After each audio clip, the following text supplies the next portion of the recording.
everyone, here is Diane. Welcome to Decoeasy, the channel of me and my mother-in-law Jenny. Thank you for stopping by because we have a new DIY for you today. Are you ready? Let's go and start crafting. Another day, another DIY. First, I want to show you these wooden, actually it's scrap wood from ikea.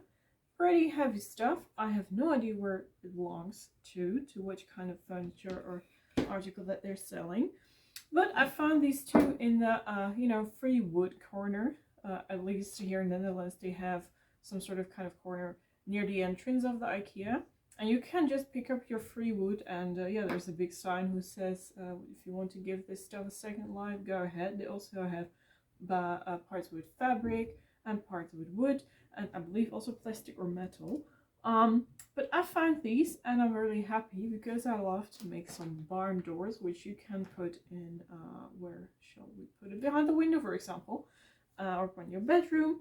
And therefore I also want to use my Jenga blocks here. They will fit really well. And yeah, I think because, I don't know if you can see properly, forget what I said. Also what you need is the hot glue gun, some paint and a brush for the paint. And what I wanted to say is that you still see here some of these plastic pins here to hold the wood together. I don't like that, and that's where those Jenga blocks come in, because you can perfectly just lie down Jenga blocks on top of that, and then you will have your own barn door. You can even, if you want to make it wider like this, do it like that, but I think 3 is enough. It really sticks out a little bit, but that is no big deal. Yeah, I think that's the first thing what I'm going to do. Just assemble 6 of those strings of 2 blocks and glue them upon the wood, and then we can paint everything. I think that's what we're going to make, how to do it today. Okay, are you ready? Let's go and start crafting. First, I will heat up the hot glue gun, and then we're going to assemble those wooden blocks together.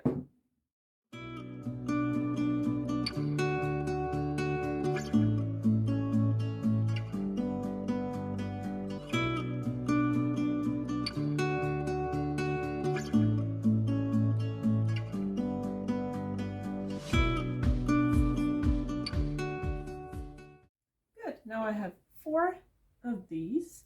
And yeah, next step is painting. So I took out some white paint and we're going to paint this thing up here. I don't know how long it needs to dry. This paint dries pretty quickly, but we'll see how it turns out.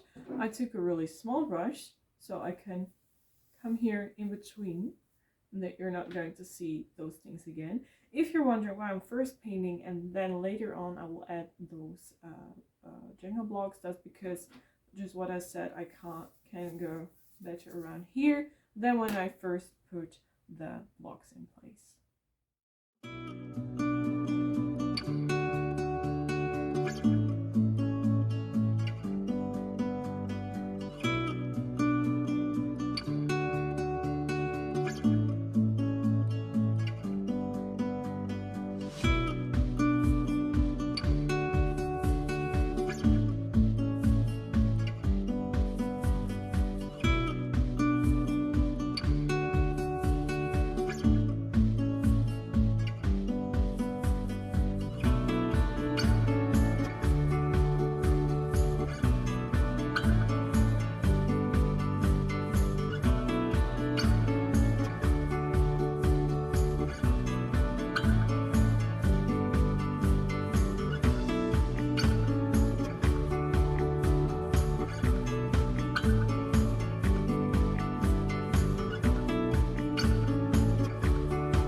I painted both of the wooden pieces 2 times, but you also got to paint, of course, the widths, and therefore I used the same paint but I'm not going to glue. This is the flat side of the wood. That's the side which I put on the crafting mat while I glued them. So that side is the flattest, and I want that to be, you know, turned down. And well, the rest actually is pretty easy. Just paint it with the paint color of your choice. I just use plain white, but you can also use black, brown, green, blue, whatever fits into your interior. Just like so. Now carefully turning it down. Gotta be really quickly with that, and then we paint the top section. Just hold it here.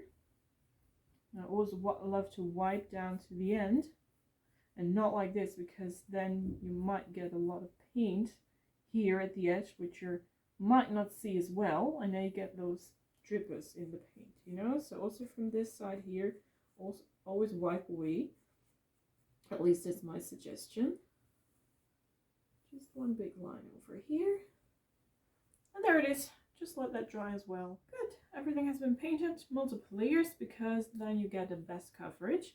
I said that I'm going to use the glue gun, but I prefer actually using this stuff here. This is fake Mod Podge, and it also works perfectly for gluing wood. Simply because you can still rearrange, I didn't glue that yet, still rearrange your project. Now, let's pour it. If it wants to be poured on, that's it. Come on. Let's pour it upon your wood and then brush it out. What I did is that I used 2 crafting mats to align everything, because of course I want these things to stand beside each other. And therefore I want to have these block lines here at exact the same height. So I measured them on this line. These crafting mats are even. On this line they have to stand, and I still can see that upon these 2 lines, this is where the block should come. Now, if I hang on top, I think this is it. Just align them a little bit so they get straight in line. And I think then we're there. Gently press, and afterwards you can always put on a heavy object. Now repeat that step with the other one as well. So just a lot of glue. Brush out the glue, and then put it on exactly the same height as I did with the other one. You can also use a ruler for this, or an object like a table or anything else that is straight.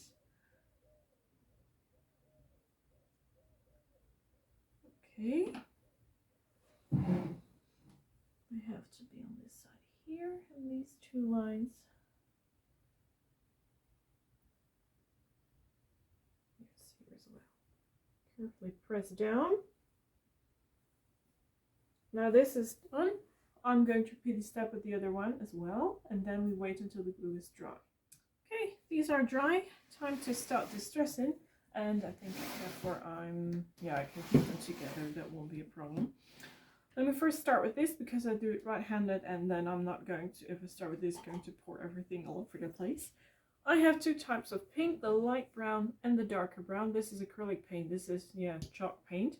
Oh, sorry.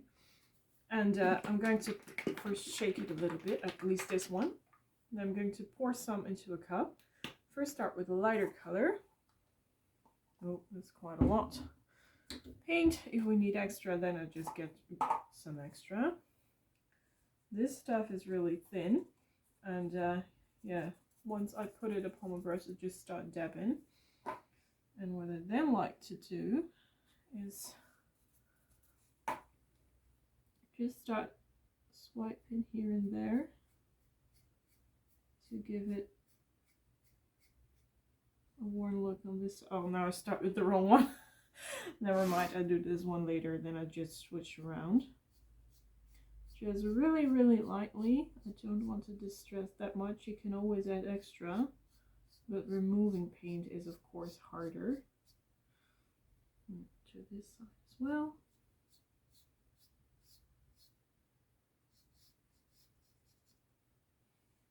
Now you get a distressed look on the edges. You can also do it like this.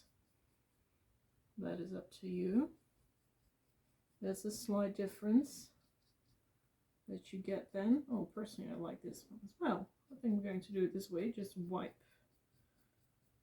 your brush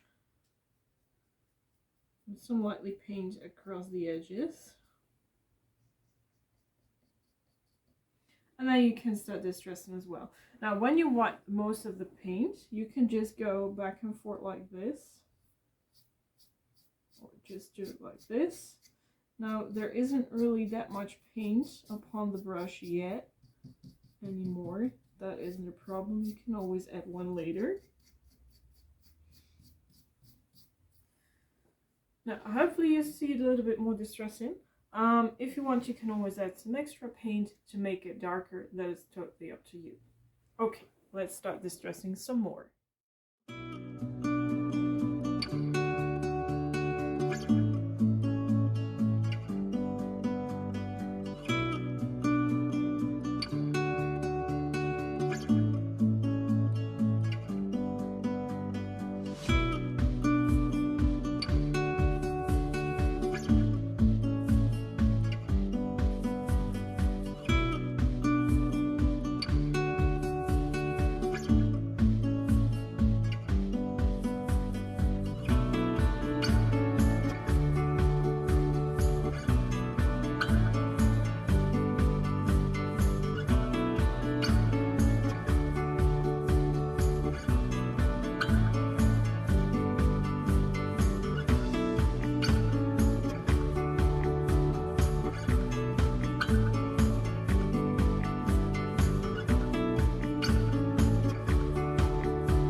Light brown distressing is done, but I still want to add a little bit more darker brown, so I just pour a little bit. Ooh, that one's a little bit.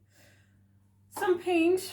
I always add too much paint into the cup. Just a really tiny little bit, because this stuff is thicker and more intense. I just use the same brush, by the way, but you only need a little bit less. Now, when the points which are really dark already, you can just add some extra paint to give it a little bit more a worn look. But I prefer only doing that with the points which are still already distressed quite a lot. So inside of here, for example, just going back and forth. That is easier with thinner paint, in my opinion, than with this thicker stuff. A little bit up here. Now it gets more worn, as you can see. So just a little bit. You don't need that much paint. As I said, you can always add some extra. Put it there. And then I'm continuing on the other panel, I think. Also wanted to show you another distressing technique. I did wiping back and forth like this and like this, but you can also dab your brush. You turn it over, around, on edges like this. I'm sorry if you're getting wobbly. Just add some paint, and then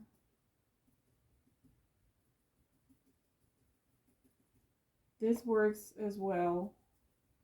I pressed a little bit too hard there. Try to do it more lightly. That also is an idea of how you can distress your project. That is up to you, whatever you prefer. Good, distressing is done. I really like how it looks. I'm starting with another thing in advance, and that is gluing these three together so we can later on make a standard here, 3 at the front and 3 at the back, so we can put this thing straight up. But because we need a strong base, and therefore I'm just going to add this kind of glue instead of the hot glue gun. Yeah, you can just glue them like this, that doesn't matter. But you have to make sure that they are dry once you start assembling it. So therefore I'm just, who isn't cooperating today, therefore I just wanted to add 4 of these 3 double things in a row. Now of course I did too much glue. Just scrape it off and use it for the other row. Okay, store them in a place where you can't harm this thing. Just a few more to go. And then you're ready to make your standard in a later stadium. Okay, time to start decorating, and therefore I would like to have these 2 here in the middle. I want to hang them with this kind of ribbon, spring, summer yellowish, just like that in the center, but that will be in a later stadium because first we have to decorate the wreaths. I have some tiny wreaths here from my decoration stash, and yeah, I think I just start decorating by, I don't think we need glue for this one. You can just chuck them in here between the branches. Look, and then you'll have a really easy DIY. Just chuck them in. Try to do 3 first, and then we can see if we need some more or maybe less. Here in a triangle shape. I also have this kind of greenery that will be also great use, I think, but probably for this we need the scissors because I have to cut them off because the leaves are too big. Here is one loose leaf. I'm going to place that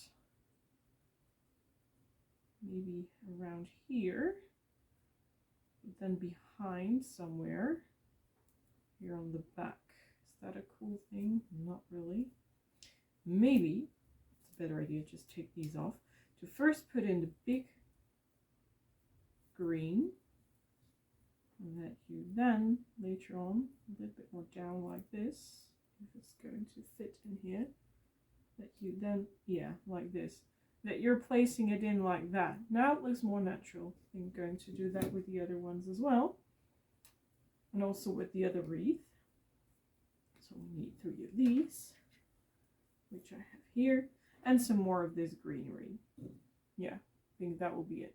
Good. Those wreaths are done. Now it's time to make the loops for the wreaths. Sorry, forget the words today. Let's say if we need this length and have it around here, then we'll come up. Oh, I think what this will do here, just take a little bit longer than necessary.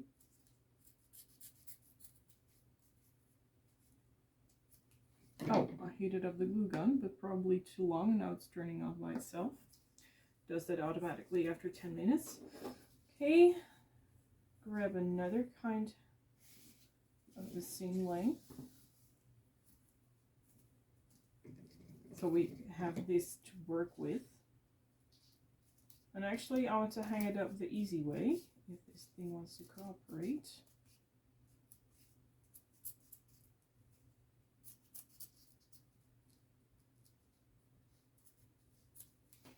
So, just take your wreath, grab the section which you want to have as a top section, pull your fabric through. Oh, I molested it. Don't fall apart. And then just add a dot of glue here at the back and tie them together. Do this straight, otherwise you're going to regret it.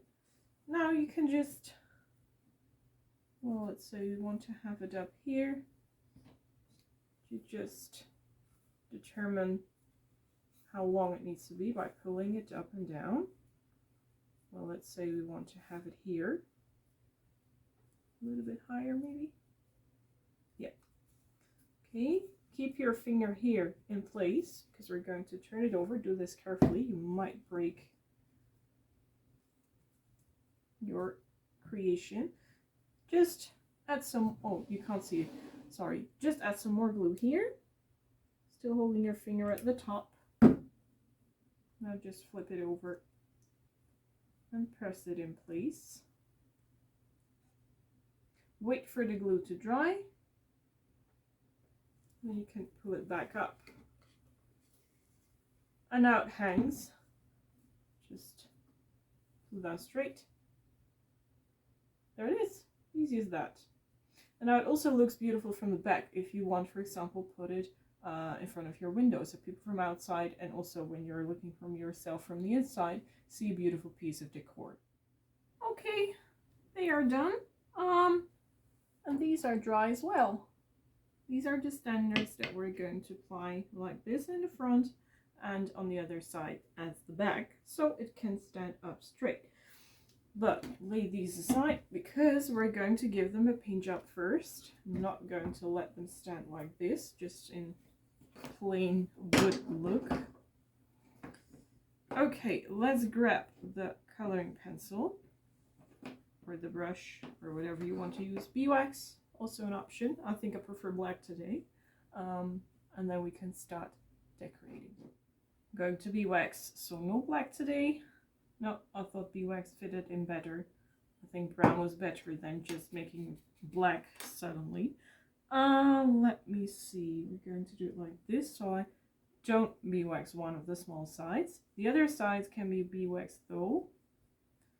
Just brushing everything in. Well, some parts are getting darker than other ones. I have no idea why that happens sometimes with some of those blocks. Look, these outer ones are dark and the inside isn't that dark. Pretty weird. Okay, beeswax everything, and then you can leave it to dry. Depends on the temperature of your room how long it needs to dry. I think here it is dry within half an hour. We'll see. Okay, I'm going to hot glue the standards here to the wood, and therefore I'm going to work really fast. I also didn't, by the way, beeswax the bottom side. So just, you have to have your hot glue pretty hot actually. And now really quickly add this.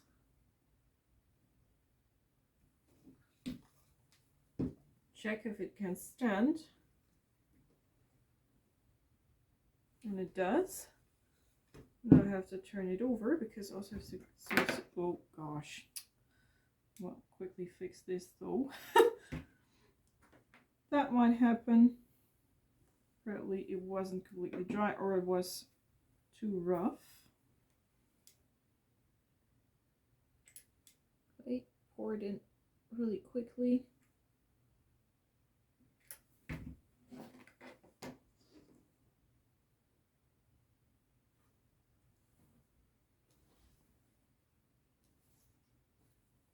Remove the spider web, and now you have your standard for decoration. This is the final reveal of this DIY.